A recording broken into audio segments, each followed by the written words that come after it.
Wakil Sekretaris MPKUPP Muhammadiyah Aldila S. Al-Arfa mendorong pemerintah untuk melakukan terobosan yang lebih masif terkait dengan iuran peserta BPJS Kesehatan. Mengingat BPJS Kesehatan tidak dapat menanggung atau mengcover 100% atau seluruh pembiayaan untuk semua jenis penyakit, khususnya penyakit yang membutuhkan biaya dengan jumlah besar.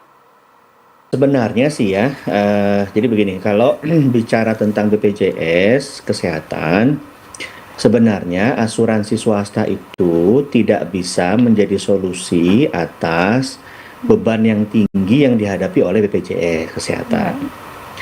Ya, asuransi swasta itu bisa menjadi solusi bagi ya individu-individu, perorangan-perorangan ya, apakah dia bayar sendiri, apakah dia juga di cover perusahaan atau kantornya ya, Baik. untuk kemudian bila mana dia pengen misalkan kamar VIP naik kelas atau dia haknya kelas 2 pengen kelas 1 gitu ya. Yang kemudian ya iur biaya yang ia keluarkan bukan dari kantongnya secara langsung tetapi dari pihak ketiga asuransi swasta ini gitu ya. Apakah yang dibayar di kantornya ataupun dia bayar sendiri gitu. Jadi esensinya begitu sebenarnya. Baik. Karena BPJS Kesehatan itu sebenarnya secara paket ya, jadi BPJS nanggung semua penyakit. Jadi kalau ditanya nanggung apa aja nih, lebih gampang menjawab apa yang nggak ditanggung BPJS gitu. Oke. Iya.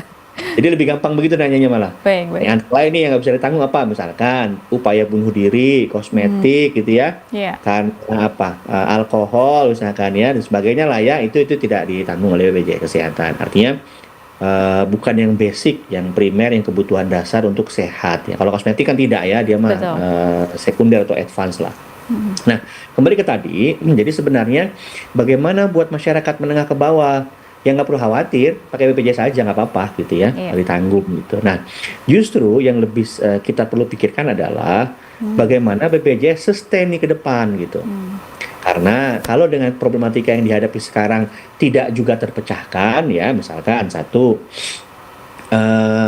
mengcover seluruh kasus ya, yang tadi Dr. Adib sampaikan bahwa di luar negeri itu mungkin satu-satunya di dunia ini kita gitu ya. Betul. Yang kedua apa namanya pembayaran premi dari perorangan yang tingkat kepatuhannya rendah gitu ya. Kalau dari perusahaan gampang kan, tegur aja perusahaannya gitu ya, tinggal diperkarakan gampang gitu, kerjasama dengan kejaksaan dan sebagainya lah begitu. Betul.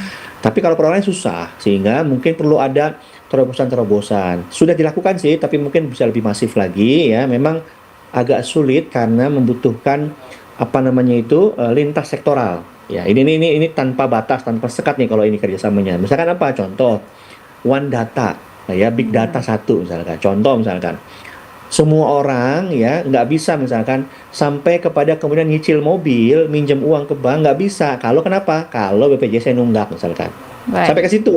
Ya. Jadi seluruh aspek kehidupan masyarakat ya pakai database BPJS. Nah, baru tuh akan bisa meningkatkan kepatuhan. Meskipun akan ada level orang-orang tertentu yang kemudian nggak mungkin juga minjem ke bank ya, mungkin malah pinjamnya ke pinjol gitu ya dan sebagainya masih ada, tetapi akan relatif bisa meningkatkan kepatuhan orang kan. Karena banyak juga pengusaha-pengusaha, entrepreneur ya, kemudian dia bayarnya secara pribadi begitu. Nah, Baik. ini kalau tidak dipecahkan masalahnya, memang khawatirnya nanti bisa berdampak kepada yang judul tema kita nih, BPJS apa tadi ya, tidak sanggup menanggung beban gitu ya. Iya, betul.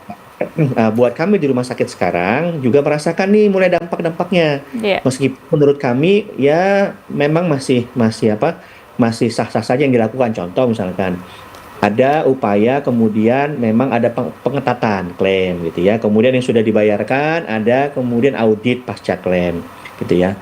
Kalau menurut saya yang audit pasca klaim ini juga bisa jadi juga kinerjanya para verifikator kan, sebenarnya berkas yang kita ajukan sudah diverifikasi oleh verifikator dan seterusnya. Nah,